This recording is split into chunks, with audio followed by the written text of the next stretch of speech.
Hello, Washington Chiropractors, and Happy New Year. Changing guidelines from the CDC, both on quarantine timelines and mask standards, have generated a number of calls to the WSCA. Understandably, these changes have caused some confusion, and when coupled with the pandemic fatigue we're all feeling, it may be time to review all the COVID protocols Washington chiropractors are required to observe.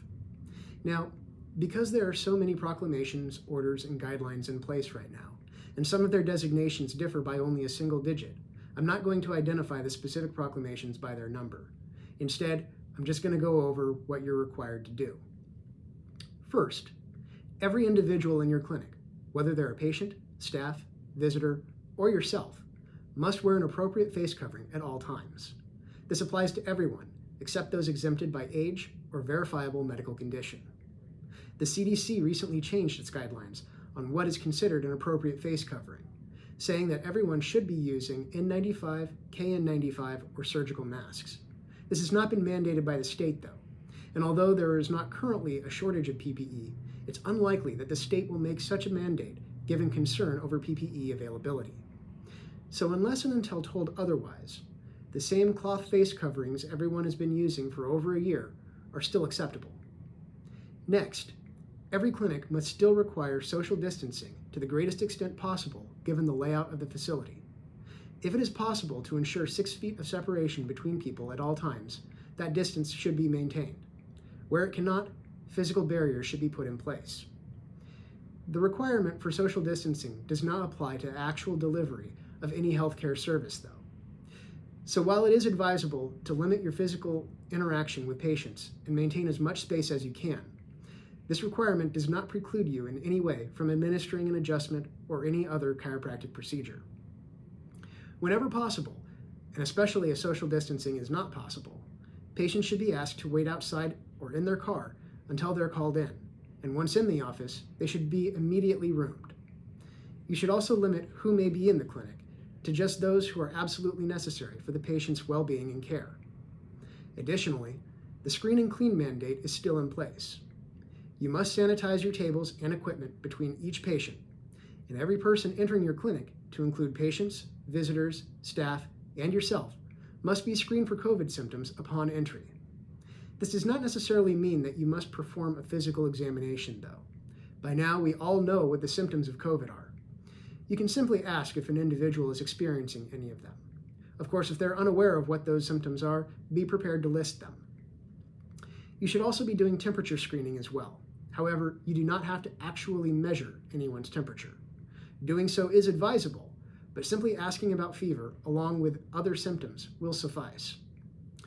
Those who report COVID symptoms, or who you observe exhibiting them, must be excluded from your clinic.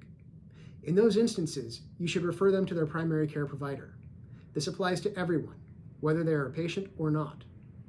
Next, the requirement for clinical signage is also still in place. You must have signage conspicuously posted throughout the clinic, advising people that the use of masks is mandatory at all times, except of course where exempted by age or medical condition. You must also have signage posted that reminds people to employ proper hand hygiene, to avoid touching their faces, and to exercise appropriate cough etiquette. Signage, as well as any verbal education you provide patients about COVID, should be presented in the language most readily understood by the community you serve. For the vast majority of providers, this will be English. But if you serve a community where Spanish is the predominant language, or any other language for that matter, those resources should be presented in the patient's preferred language. You don't need to maintain signage in 30 languages, though. You don't even need to maintain it in 2 if you only have a handful of non-English speaking patients. But if a significant portion of your patient base speaks a particular language, you should have signage available in that language, or at least someone on site who can translate to that language. Providers are also required to exercise clinical judgment in determining the appropriateness of in-person care. This should be judged in the context of the community's needs, the capacity of its healthcare system, and the current conditions of the pandemic. Although relatively few chiropractic services can be delivered remotely, all providers are encouraged to meet with patients via telehealth appointments if it is possible to do so. Operationally, there are several requirements as well. Every clinic is still required to create and maintain standard operating procedures that address the monitoring and resupply of PPE. All employees must be familiarized with these procedures, and they must be periodically updated as needed. These procedures must also include provisions for employees to provide feedback on those processes. When and if a healthcare provider or facility is being investigated, they are required to cooperate with investigators. And this is true even outside of pandemic conditions, but it is a provision that is specifically noted in a proclamation, so it bears repeating here. All healthcare providers and facilities are required to adhere not only to those orders issued by the governor, but they are also subject to those issued by DOH, L&I, and local government entities. If the requirements of a local authority exceed those of the state, providers and facilities are required to adhere to the stricter of the two orders. They are also required to follow CDC guidelines where they have been adopted by the state or when they do not conflict with the current state or local health orders. An example of a CDC guideline that has been adopted by the state is clinical screening.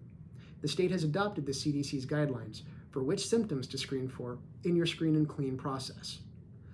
But an example of where the CDC guidelines conflict are on the CDC's recent change regarding masks. The state has not yet required the use of KN95, N95, or surgical masks. So while the CDC says you should be using those, the state says you can still use cloth masks for the time being. When a provider or their staff contract COVID, or are reasonably suspected of having contracted it, the provider or an authorized representative of the clinic, such as an office manager, must notify their local health jurisdiction's communicable disease line to report it. Each LHJ provides different guidance, so what you're required to do next will vary from one location to another. However, you are required to follow the directives of the LHJ that they give you when you notify them. The governor's order requires that such reports to the LHJ be made no more than 24 hours after becoming aware of the positive COVID case. Finally, a topic we've gone over ad nauseum is the vaccine mandate. All healthcare workers, volunteers, and contractors are required to document their compliance with the vaccine mandate. Those who can be vaccinated must do so. Those who cannot, due to a verifiable medical condition or due to sincere religious objections, are exempted from the vaccination requirement. But regardless of vaccination status, all must document their compliance. They must maintain that documentation with their personnel records, and they must make that documentation available for inspection by authorized authorities upon request. Failure to comply with this mandate means that a non-compliant healthcare worker cannot be permitted to work in a healthcare setting. All providers and facilities should be reminded that these foregoing requirements are all part of one or another gubernatorial proclamation. Failure to obey a gubernatorial proclamation is a gross misdemeanor, punishable by a $5,000 fine and/or up to 364 days in jail per offense. The WSCA has model signage, clinical procedures, and vaccine compliance forms available on its website, and our staff can guide you in their use if needed. I realize this has been an unusually long message, and that we covered a lot. But with the start of a new year, it's helpful to put all that information out there so we're all on the same page. Though the pandemic continues to plod along, it is the WSCA's goal to keep every chiropractor in compliance with the relevant laws, regulations, orders, and guidelines so that their ability to continue providing essential care is not limited. Your patients' health and well-being are our top priority, just as they are for you. That's why we're here, helping chiropractors help patients.